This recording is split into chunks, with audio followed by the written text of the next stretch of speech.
Daniel driving dragons and Wizards of the Coast, they just continue to step in it, left and right.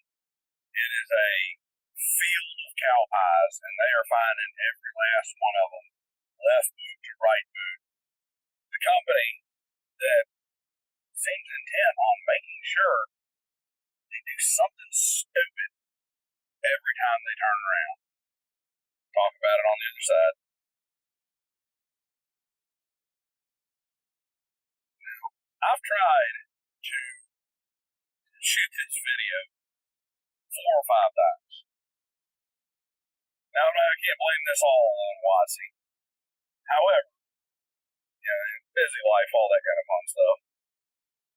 But every time I get a video shot, kind of doing an omnibus package, if you will, an overview of Wizards of the Coast and their latest batch of stupidity and reaching back to just how bad they've been at managing things in terms of their player base and clients and that sort of thing. Every time I turn around, just catch the waft, just big waft in the morning of fresh bullshit coming from Wizards of the Coast, stomping all up in it again, up there up to the mid-calf in BS that they're stomping around in. So you had the OGL controversy, where they basically were wanting to be honest, what they're wanting to do is scam creators into signing on to a new OGL that voided the old OGL so they could stop people from making open game licensed content. Just trying to get a little cut of everybody else. Then they move, they start doing, of course, all through that, they just do the woke nonsense. And what it comes down to is that this is what we typically call in the business world the cancer of middle management. It's not really necessarily middle management, it's more like upper middle management or lower upper management. You've got entire class in these large mega corporation type places, these huge publicly traded companies. There's an entire strata of these corporations, as places like Hasbro, that they're insulated from the customer and they're insulated from the shareholder. The shareholder is going to fire a CEO or a CFO who makes major problems and cost the brand money. And if you're lower on the totem pole and things go bad enough with the customer sales or whatever, you're going to lose your position there. There's this middle strata that really only answers to itself. It's basically they get hired from company to company. They do these meaningless jobs in the middle of the pack. I mean, some of them, keep in mind, some of them are presidents, vice presidents. Some of them are even CEOs of smaller sub-companies, like there's a large, in this case Hasbro, a large corporation, and they have a division called Wizards of the Coast, and that division has its own CEO. But that strata, they pander to themselves. What they're really doing is they're pandering to the next job. Most of them do not get promoted from within the corporation. Most of them get hired into their position from wherever they were before. So they were a vice president over at, I don't know, we'll say they were a vice president at Ford, and then they get an offer from Hasbro to be a senior junior president, not a vice president. They're the senior junior president, and they get a pay raise. And then they go from Hasbro to, a grocery store company or a Walmart or something, and they get hired into Walmart as the executive president of vice presidents with another raise. And they're only pandering to themselves. They live very much in that same academic bubble that a lot of college professors, university workers live in, just this delusional world where what they do is they just play back and forth with each other. And those people don't get fired. They never get fired. As a matter of fact, they do stuff that they should get fired for and guarantee that they will more or less forever have a job. Like you look at the Dylan Mulvaney situation with Bud Light, stepped in it in the biggest way. Disaster. That lady did not get fired, the one who was responsible for it. Now, they did find some patsy lower down the totem pole, and he got fired for it. He got fired for what they did. But what did she get? She gets put on a temporary extended leave with pay and with benefits and everything, and she will get hired up by another company that thinks she's so brave and so wonderful and did such a great thing, and they'll give her a bigger title and a bigger paycheck. And Bud Light will hire somebody in a very similar vein, because these kind of middling, low-level executives that are a couple rungs down from the big CEOs and CFOs, these people, they live in a world where they only pander to each other and pander to themselves. It's a very arrogant world. And that's why you get some of these stupid decisions from Wizards of the Coast. These people don't care about shareholders. These people don't care about players. And you can see it in a lot of the decisions they make. What else is Wizards of? Let's see what they do. They virtue signal to very small groups, most of which don't play their games. Wheelchair accessible buttons. Changing race to species. Getting rid of half races in exchange for just, mix and match whatever the heck you want to, and, pick whatever stats you want to. Everybody is the same.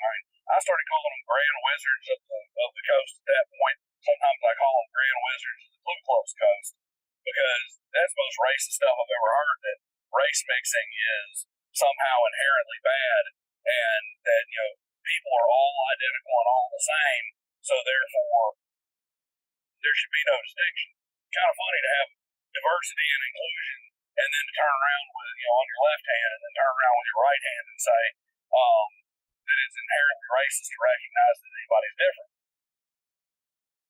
They shoehorn these social ideas into the game.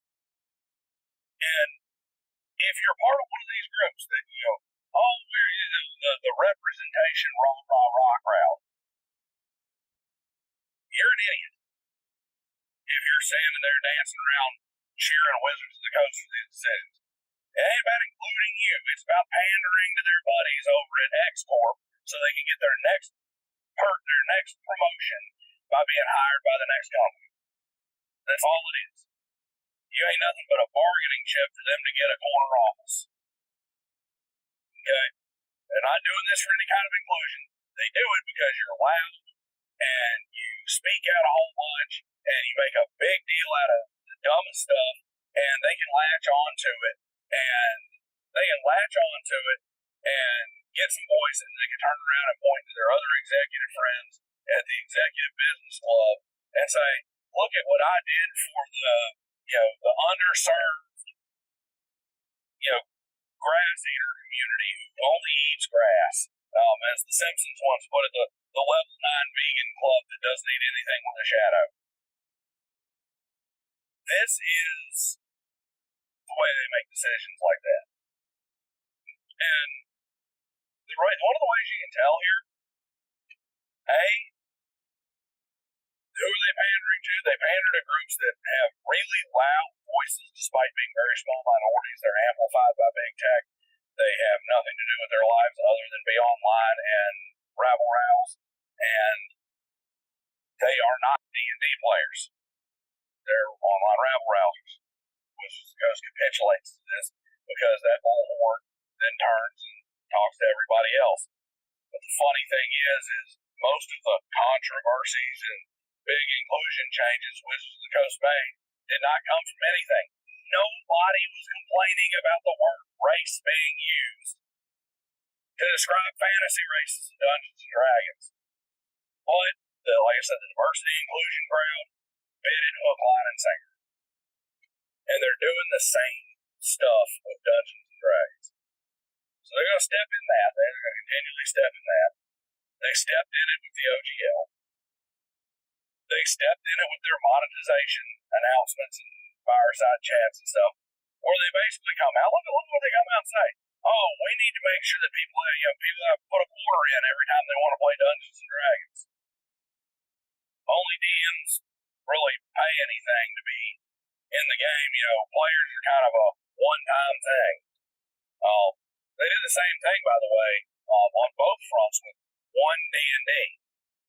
One D&D was their way of trying to tell everybody that 5.5 edition or 6th edition, whatever you want to call it, was somehow different than the other editions, and it's to trick you into this. We promise it's the last time. The last time you'll have to buy core books. It's the evolution of the continually evolving Wizards of the Coast product, the ever-evolving singular D&D. It's the D&D for all things, and it'll never be anything different. Please give us your money. We promise we're not going to ask for more money in a week down the road. And nobody bought it. I'm not saying nobody bought it like physically with money. Nobody bought the line of BS they were selling. Well, then they have their Creator Summit. And their Creator Summit is basically begging YouTubers and begging a bunch of OGL creators in a lot of ways to give them a second chance. We promise. Please forget what we did. Pay no attention to the man behind the curtain, etc., etc. And what ended up happening was they get there, they show them nothing, and I'd say the biggest reveal from that whole thing was nothing. They didn't really go over any real rule changes or anything. I'd say the biggest thing that they revealed to us as a player base and as consumers, we're not calling it One D&D anymore. They are literally trying to package their last several months of bad ideas and bad actions against the player base and exploitative practices and meaningless social pandering. They're trying to package it all up in One D&D, sweep it out the door, throw it in the trash bin, don't pay attention, that was One D&D. This is whatever the hell they're going to call it. 5.5, 6th edition,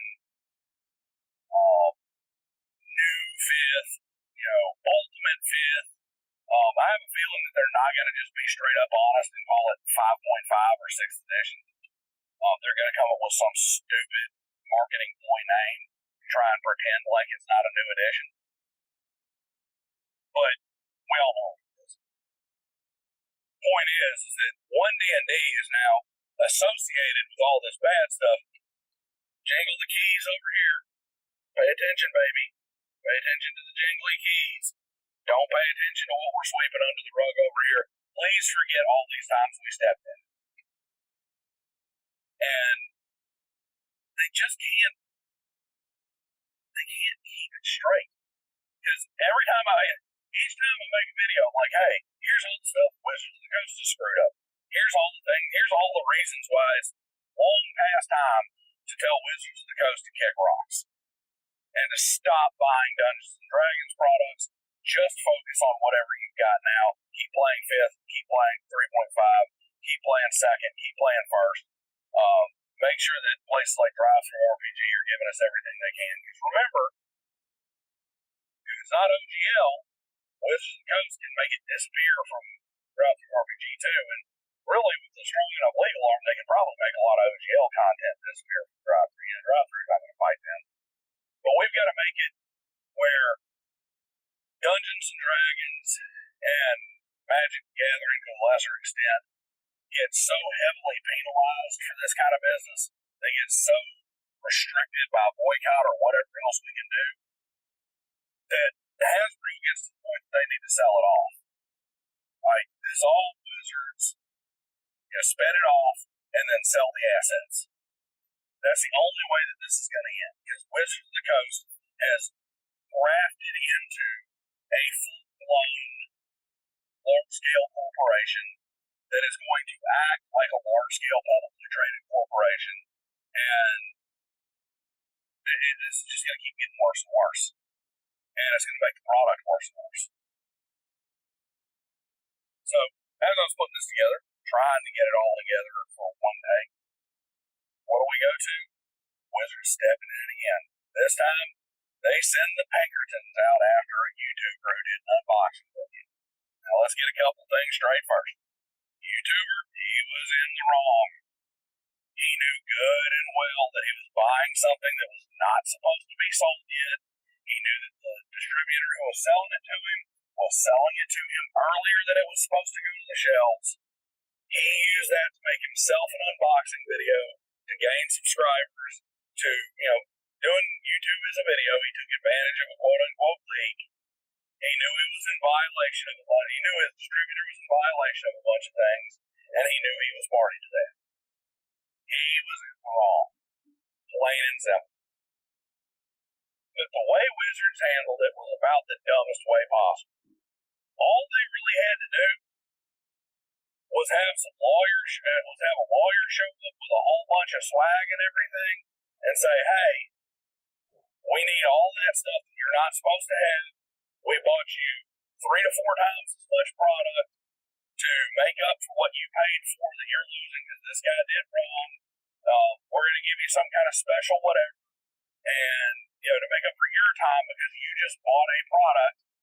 Allegedly, we're going to give you the benefit of the doubt that you weren't involved in anything or didn't know what he was doing, didn't realize this was wrong. And they should have gone aggressively against the distributor with their lawyers. That's it.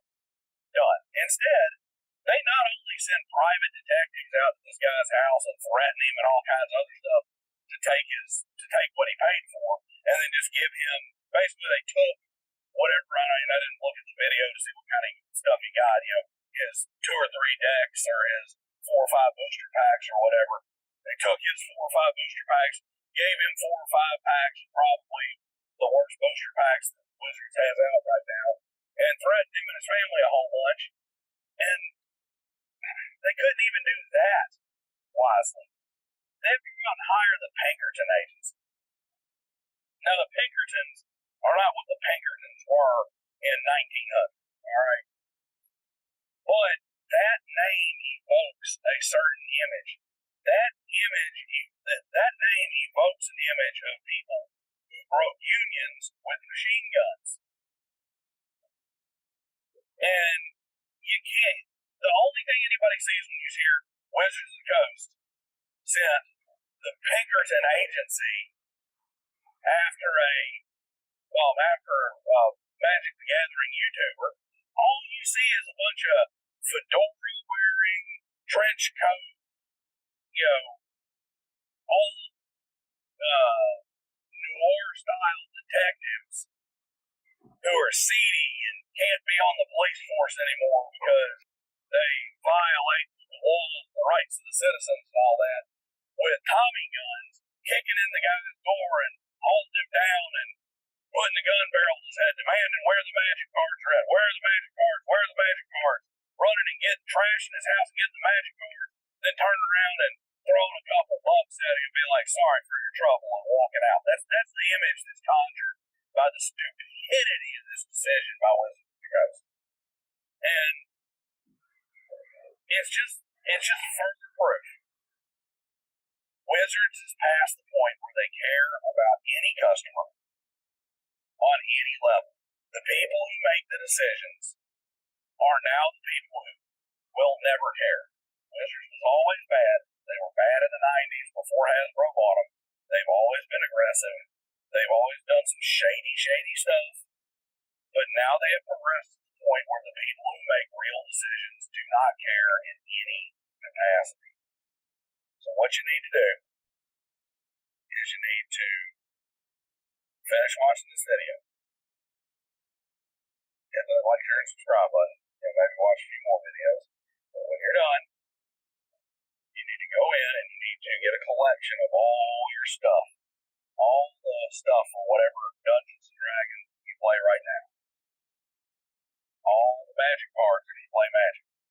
Take a good long look and say to yourself, what am I missing? What do I really need to have? What books do I really need to round out this collection? Define those books third party if possible and pick them up. And then you need to close the chapter and make the determination that that little symbol at the bottom of the thing that says Wizards of the Coast, the little jumping banner thing and everything on the sparkle, Wizards of the Coast. That needs to be a stamp that says, I don't buy this forever and ever moving forward. Unless it's at a garage sale or a secondhand bookstore or something, don't buy it. Cut Wizards of the Coast off until they are forced to sell Dungeons and Dragons. Who knows? Maybe Paizo buys Dungeons and Dragons after it's wheeled down enough, and you now have gamers who care about gaming once again making Dungeons and Dragons, and we'll start to cycle over until they get so big that we got to do the same thing to them. So hopefully this one actually makes it to YouTube, because every time I cut this video, I get ready to edit and post it and try and clean up the audio and everything a little bit. What do I get? Oh, newsflash, Wizards of the Coast, set babies on fire in the Congo. Wizards of the Coast found to run blood diamond mine. Wizards of the Coast sells rockets to Russians, or whatever new fresh stupidity comes out of that place. And it just keeps pushing. It's time to tell Wizards that they need to do their last magic trick and just disappear. That's what I gotta say. Like, share, subscribe, boycott Wizards of the Coast. Tell me what you think. See you guys next time.